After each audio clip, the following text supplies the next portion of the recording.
अस्सलामु अलैकुम वरहमतुल्लाहि वबरकातुहू। ZKF न्यूज़ के साथ तारिक मीर आपकी खिदमत में हाज़िर है। नाज़रीन, आज हम दो तीन इश्यूज़ पर बात करेंगे। एक तो ये कि आपने सुना कि पाकिस्तान में एक माहिदा किया गया है, तहरीक लब्बैक पाकिस्तान ने हुकूमत वक्त के साथ एक धरना दिया गया। धरने की प्लानिंग थी पहले, लेकिन वो बाद में जिन मकासद के लिए था वो यकीनन मकासद पहले हल हो चुके थे, तो इसलिए धरना फिर देना भी ज़रूरी था, तो बाद में दिया गया। खैर बहरहाल ये एक अलग सियासी इशू था। अब उस धरने को बड़े ही खूबसूरत अंदाज में मंतकी अंजाम तक पहुंचाया गया और राना सनाउल्लाह जैसे लोगों ने एक माहिदा किया। और माहिदे में सबसे पहली बात जो थी, अहम तरीन जो पॉइंट था वो ये था कि हुकूमत वक्त जल्द अज जल्द गुस्ताखान रसूल को सज़ा दिलाएगी। जितने के ऊपर सज़ा जो है वो हो चुकी है या ऐलान किया जा चुका है, या सज़ा जो है वो कहा गया उसका उनको सज़ा दी जाएगी। और दूसरी बात ये थी कि आफिया सिद्दीकी जो है वो उनको रिहा करने के लिए हम पूरी कोशिश फ़ौरन जो है वो उसके ऊपर अमल दरामद करेंगे। तो नाज़रीन, आप लोगों ने देखा कि हमारी हुकूमत किस कदर सिंसियर है, किस कदर ये वादे की पासदारी करने वाली है कि जो ही माहिदा हुआ तो माहिदे को अभी उसकी स्याही जो है ना वो अभी तक खुश्क भी नहीं हुई थी कि हमारे मोहतरम अज़ीम वज़ीर-ए-आज़म जनाब शहबाज शरीफ साहब वो फ़्रांस तशरीफ़ ले गए।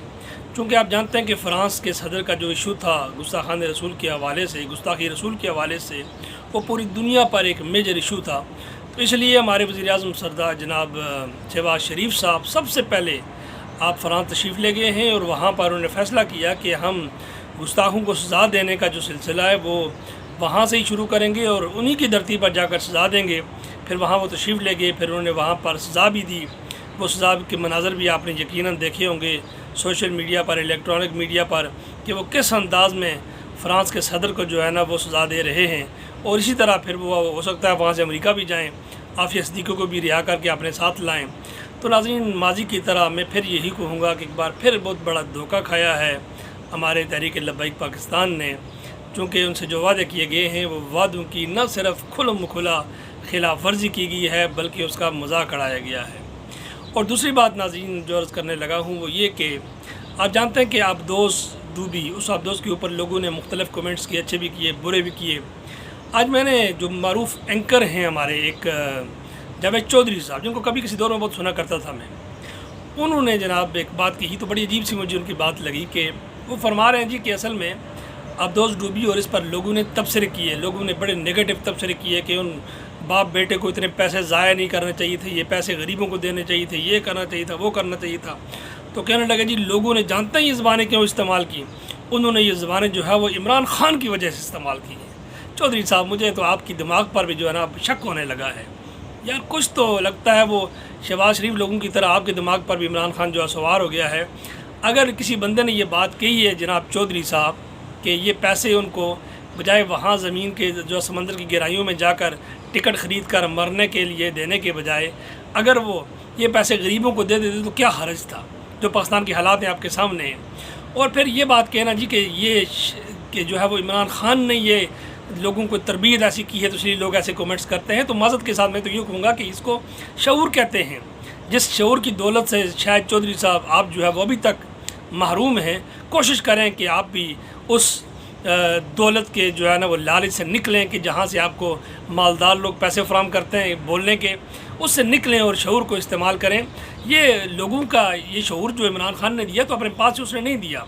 अगर किसी ने ये बात की है और आपकी नज़र में वो PTI का बंदा है तो मेरे ख़्याल में उसने ठीक कहा है, क्योंकि अल्लाह तबारक व तआला ने कुरान करीम में बड़े वाज़ेह अल्फाज में और फिर हुज़ूर नबी अकरम सल्लल्लाहु तआला अलैहि वसल्लम का जो अमल है वो भी आपके सामने मौजूद है कि वो बस्तियाँ जहाँ पर अल्लाह का अज़ाब आया था, हुज़ूर नबी अकरम सल्लल्लाहु अलैहि वसल्लम वहाँ से किस अंदाज़ में गुज़रे और सहाबा को कैसे, सहाबा किराम को कैसे गुज़रने का हुक्म दिया। तो ऐसी जगह पर टिकट लेकर जाना जहाँ अल्लाह का अज़ाब आया हो तो ये बड़ी ही हमाकत की बात है, इसको किसी भी तरह डिफेंड नहीं किया जा सकता। और तीसरी बात मेरी जो है वो ये उन लोगों के बारे में जो अपने आप को इल्म का समंदर समझ बैठते हैं और फिर दीन के बारे में तरह तरह की राय कायम करते हैं।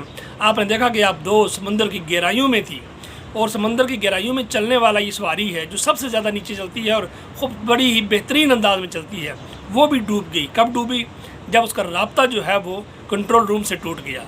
तो इससे हमें ये सबक मिलता है कि हम जितने भी बड़े इल्म के गवास हों, जब तक हमारा जो राब्ता है वो कंट्रोल रूम محمد عربی صلی اللہ علیہ وآلہ وسلم کے مدینہ منورہ کے ساتھ کانٹیکٹ میں رہتا ہے تو ہمارا علم بھی نافع ہے اور ہماری صحافت بھی جو ہے وہ نفع بخش ہے، ہماری سیاست بھی نفع بخش ہے، ہمارے سارے کے سارے کاروبار بھی جو ہے یہ بھی یوزفل ہیں۔ لیکن جب ہمارا کانٹیکٹ، جب ہمارا رابطہ، جب ہمارا کنیکشن جو ہے وہ ٹوٹ جاتا ہے مدینہ منورہ سے، حضور نبی اکرم صلی اللہ علیہ وآلہ وسلم کی ذات سے، اس کنٹرول روم سے کہ جو کنٹرول روم ہمیں اللہ تبارک و تعالیٰ کی ذات تک ملاتا ہے، جب اس سے رابطہ ٹوٹ جاتا ہے تو پھر ناظرین جتنے بھی ہم طاقتور ہوں، جتنے بھی بڑے ہم علم کے غواص ہوں، پھر ہم ڈوب جاتے ہیں۔ اس لیے اپنا رابطہ مضبوط کیجئے اللہ کے نبی صلی اللہ علیہ وآلہ وسلم سے۔ آپ کی سیاست ہو، آپ معیشت دان ہوں، آپ سیاستدان ہوں، آپ ڈاکٹر ہوں، آپ کچھ بھی ہوں، تو آپ کا جو نالج، آپ کا علم جو ہے وہ لوگوں کے لیے یوزفل ہوگا، اور اگر نہیں ہوگا، ان سے رابطہ نہیں ہوگا، تو پھر آپ ایسی ہی بونگیاں جو ہے نا وہ ماریں گے جیسے بہت سارے ہمارے حضرات جو ہے وہ اکثر مارتے ہیں۔